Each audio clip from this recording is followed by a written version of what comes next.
وہی الفاظ بار بار لانا عام طور پر یہ انشاء کا نقص تصور ہوتا ہے۔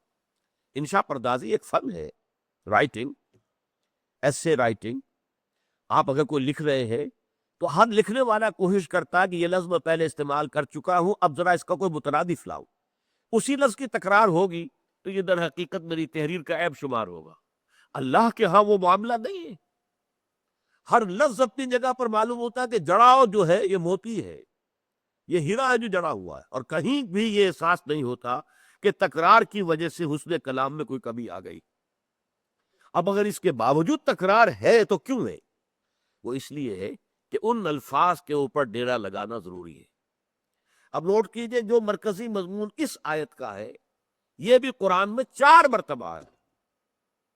یہ اہمیت پر دلالت کرنے والی شے، اس لیے کہ مقصد اپنی جگہ پر بہت اہم ہے، مقصد کے حصول کا طریقہ کار اس سے بھی زیادہ اہم ہے۔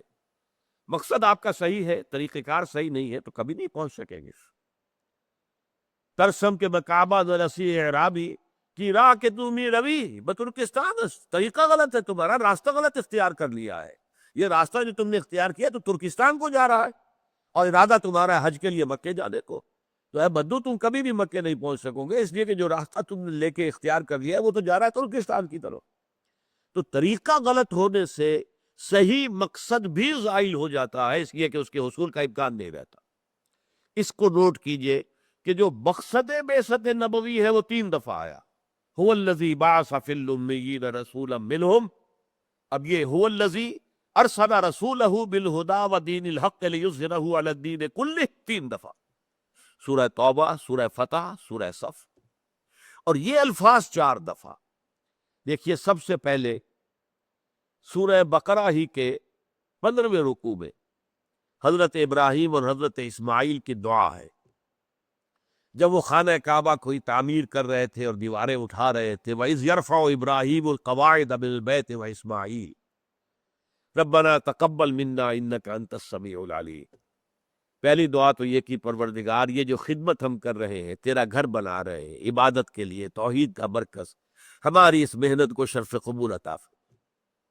دوسری دعا ربنا وجعلنا مسلمین لک ومن ذریتنا امۃ مسلمۃ لک، اے پروردگار ہم دونوں کو، باپ بیٹا کو، ابراہیم اور اسماعیل دعا کر رہے ہیں، ہم دونوں کو اپنا فرما بردار بندہ بنائے رکھ، اور ہماری نسل میں سے ایک امت مسلمہ برپا کی، جو مسلمان امت، ایک قوم، ایک امت۔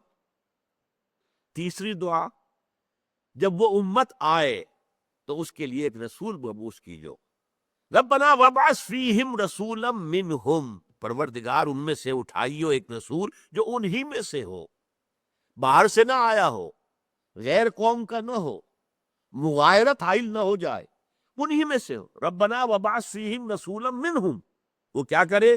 یتلو علیہم آیاتک ویعلمہم الکتاب والحکمہ ویزکیہم۔ ترتیب کا تھوڑا سا فرق ہے، لیکن یہ کہ الفاظ وہی ہے، تلاوت آیات، تزکیہ اور تعلیم کتاب و حکم۔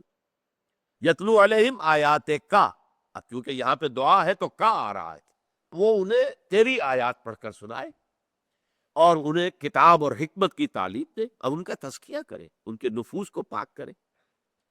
اس دعا کی قبولیت کا اعلان ہو رہا ہے 18ویں رکوع میں سورہ بقرہ ہی کے، کما ارسلنا فیکم رسولا منکم، دیکھو اے بنی اسماعیل، ہم نے بھیج دیا ہے اپنا ایک رسول تم میں جو تم ہی میں سے ہے، جو بات کہی تھی ابراہیم اور اسماعیل نے کہ منہم، انہی میں سے، تم ہی میں سے، کما ارسلنا فیکم رسولا منکم یتلو علیکم آیاتنا، جو تمہیں سناتا ہے ہماری آیات، ویزکیکم، اور تمہیں پاک کرتا ہے،